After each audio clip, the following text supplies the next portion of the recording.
Tonight, a second arrest in the shooting death of a man by a so-called bail agent in Palm Springs. Police arrest Lisa Vargas, charging her with murder.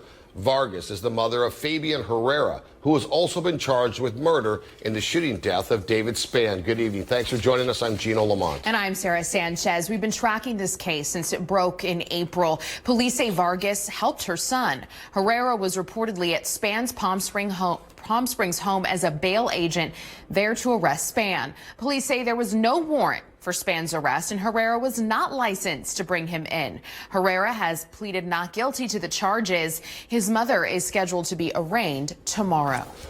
Which brings us to our top story tonight. What about bounty hunters? Who are they, and exactly what do they do, and what legal rights do they have to do some of the things that they are charged with? Our Kitty Alvarado embedded with bail recovery agents, taking us where cameras have rarely been. She's live on our satellite center with this exclusive report. Kitty, good evening. Good evening, Gino. Well, first I have to say this job is legal, but it's very dangerous. I went out with one of the elite teams in the industry, and while I thought I knew what they did and the risks they take, I had no idea until I saw it firsthand. Get out of there! Get out of there! You may think you know what a bounty hunter does, but you have no idea until you're standing behind them with guns at the ready as they bring a fugitive to justice. They'll do anything to get the job done, track their suspects, bust down doors, Both hands out. Both hands out. and force them from their hiding spots to hand them over to police. This is ridiculous. I was just getting out of the shower. I was going to get some clothes on. But there's some confusion about what a bail fugitive recovery agent or bounty hunter does. That the subject may be attempting to leave the house right now. These agents are hired by bail bondsmen who put up the bail money for a suspect to get out of jail with a promise they'll show up to court. When a suspect is bailed out of jail, they or the person who bails them out sign a consent, waiving their rights. So if they don't show up to court or violate the terms of the bail, You know the bail agreement. This ain't your first rodeo. I know the bail agreement. the bail agent can go get them so they don't lose their bail money to the court. Did I miss a court date?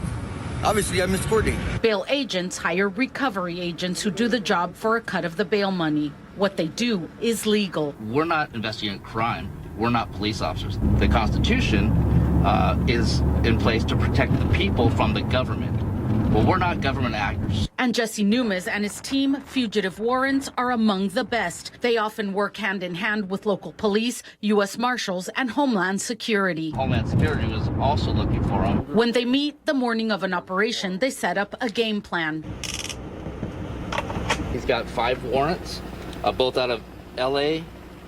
And Riverside County. He does have a gun. We'll be careful with this guy. If we have contact with him, it's going to be a hot stop. And plan for anything.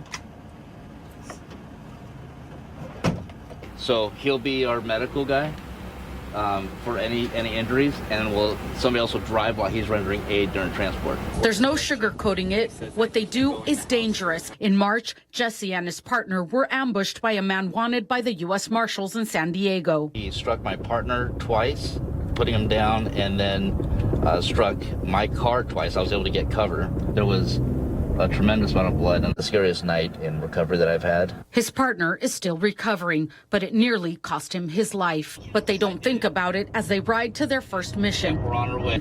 Put a GPS on the car of a woman who's been hiding a man wanted for gun running. As Jesse distracts her, the other agent attaches the tracking device. She has no idea. She traveled down the 15. As they wait for the GPS to hit, they go on to their next fugitive, a man out of Cabazon wanted for a litany of charges, including domestic violence and illegally owning a gun. They use non-lethal force to bring him out. He says he's been complying. I went to my last court date. Everything's just fine. But the woman he was staying with is relieved he's been taken into custody. Thank you, God. Thank you. The agents take a minute to regroup and wash away the effects of the irritant projectiles they fired. But the worst is yet to come. They head to Desert Hot Springs to look for an armed felon wanted in San Diego. They break down the door and find no one inside. Then they get a tip. He was recently arrested for the unthinkable. They commit the ultimate crime, the taking life of a child. We wish we could have probably got off the streets a whole lot sooner. Their day ends with bringing their fugitive to the county jail.